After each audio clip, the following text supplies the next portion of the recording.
नमस्कार दोस्तों, अब से प्रत्येक रविवार को 10 बजे प्रातः विभिन्न प्रतियोगी परीक्षाओं की तैयारी करने वाले सभी विद्यार्थियों के लिए साप्ताहिक करंट अफेयर्स की जानकारी साझा की जाएगी तथा साथ ही अंत में रोजगार संबंधी प्रमुख खबरें भी आपसे साझा की जाएगी, ताकि प्रतियोगी परीक्षाओं की तैयारी करने वाले सभी विद्यार्थियों को करंट अफेयर्स के साथ साथ उनको विभिन्न सरकारी नौकरियों के विज्ञापनों की जानकारी हो सके। तो शुरुआत करते हैं इस सप्ताह के महत्वपूर्ण करंट अफेयर्स की। 53वीं जीएसटी काउंसिल की मीटिंग केंद्रीय वित्त मंत्री श्रीमती निर्मला सीतारमण की अध्यक्षता में नई दिल्ली में संपन्न हुई। भारत अब बांग्लादेशी नागरिकों के लिए ई मेडिकल वीजा की सुविधा शुरू करेगा। इसके लिए बांग्लादेश के रंगपुर में एक नया वाणिज्य दूतावास खोला जाएगा। नीट और यूजीसी नेट परीक्षाओं को लेकर उठे विवादों के बीच केंद्र सरकार ने पेपर लीक विरोधी कानून बनाया है, जो 21 जून 2024 से लागू होगा। यह कानून प्रतियोगी परीक्षाओं में गड़बड़ी रोकने के लिए 10 साल तक की कैद और 1 करोड़ रुपए के जुर्माने सहित कठोर दंड का प्रावधान करता है। 23 जून 2024 को कोझिकोड भारत का पहला यूनेस्को सिटी ऑफ लिटरेचर बन गया है। यह प्रतिष्ठित मान्यता शहर की समृद्ध साहित्यिक विरासत और सांस्कृतिक महत्व को उजागर करती है। कोझिकोड केरल राज्य में स्थित है। इसे कालीकट के नाम से भी जाना जाता है। यह मालाबार तट पर स्थित है। परीक्षाओं में अनियमितता को लेकर विवाद के बीच प्रदीप सिंह खरोला को नेशनल टेस्टिंग एजेंसी के महानिदेशक का अतिरिक्त प्रभार सौंपा गया है।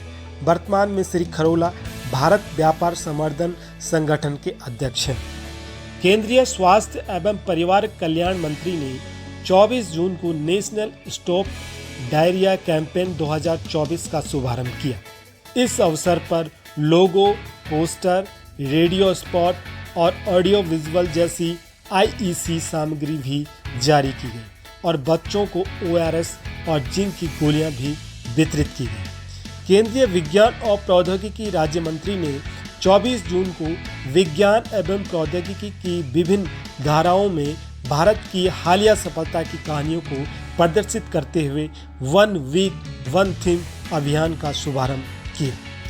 केंद्रीय शिक्षा मंत्रालय के अनुसार केंद्र शासित प्रदेश लद्दाख ने उल्लास यानी नव साक्षरता कार्यक्रम के तहत पूर्ण कार्यात्मक साक्षरता हासिल कर ली है।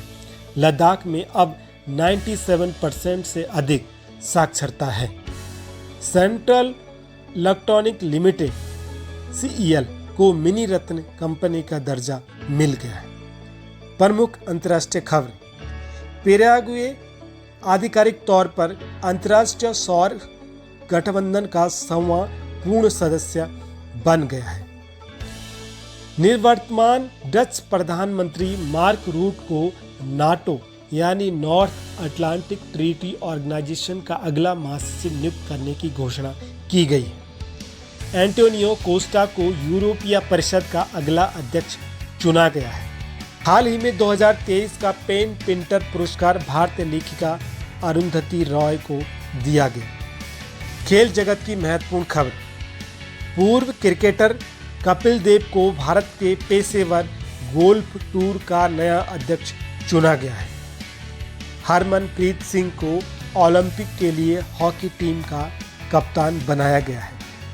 अंतर्राष्ट्रीय ओलंपिक दिवस हर साल 23 जून को मनाया जाता है। क्रिकेट के बेहतरीन खिलाड़ियों में से एक डेविड वार्नर ने आधिकारिक तौर पर अंतर्राष्ट्रीय क्रिकेट से संन्यास ले लिया है। स्मृति मंधाना लगातार 2 वनडे शतक दर्ज करने वाली पहली भारतीय महिला क्रिकेटर बन गई है। यह उपलब्धि उनके द्वारा 19 जून को बेंगलुरु में दक्षिण अफ्रीका के खिलाफ अर्जित की गई। महत्वपूर्ण दिवस। 22 जून विश्व वर्षा वन दिवस वर्ल्ड रेन फॉरेस्ट डे। 27 जून विश्व सूक्ष्म, लघु और मध्यम आकार के उद्यम MSME दिवस। अब बात करते हैं प्रमुख रोजगार समाचारों की। उत्तराखंड में CRP BRP के 955 पदों पर भर्ती प्रक्रिया शुरू हो गई है।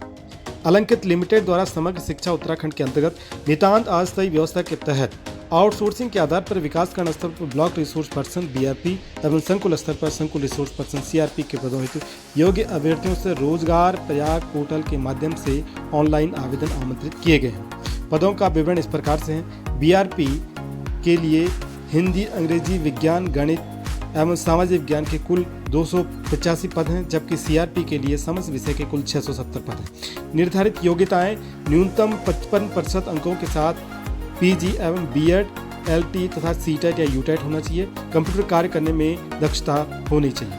कुल पदों में से 10% पद उत्तराखंड राज्य के अंतर्गत राजकीय सेवा से सेवानिवृत्त शिक्षकों हेतु आरक्षित हैं।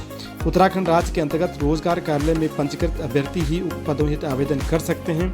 अधिक जानकारी के लिए रोजगार प्रयाग पोर्टल पर जानकारी मिल सकती है। एम्स ऋषिकेश में 71 सीनियर रेजिडेंट के लिए 6 जून एवं सीनियर रेजिडेंट नॉन एकेडमिक के लिए 27 जून को नोटिफिकेशन जारी किया गया है। अधिक जानकारी के लिए संस्थान की वेबसाइट को विजिट कर सकते हैं। 20 जून 2024 को उत्तराखंड टेक्निकल यूनिवर्सिटी में 150 असिस्टेंट प्रोफेसर के पदों की भर्ती के लिए विज्ञापन जारी किया गया। आवेदन की अंतिम तिथि 5 जुलाई 2024।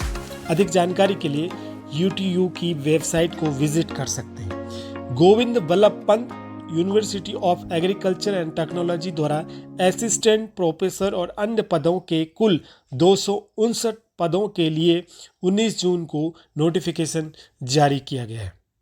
24 जून को SSC CGL एग्ज़ाम के लिए 1727 पदों के लिए विज्ञापन जारी किया गया है। इसके लिए 24 जून से 24 जुलाई तक आवेदन कर सकते हैं। थैंक यू दोस्तों, अगर आप चैनल पर नए हैं तो सब्सक्राइब करें व शेयर जरूर करें, ताकि इस प्रकार की जानकारी मैं आप तक हर संडे को 10 बजे प्रातः आपसे साझा कर सकूं और अधिक से अधिक विद्यार्थी इससे लाभान्वित हो सकें। नमस्कार।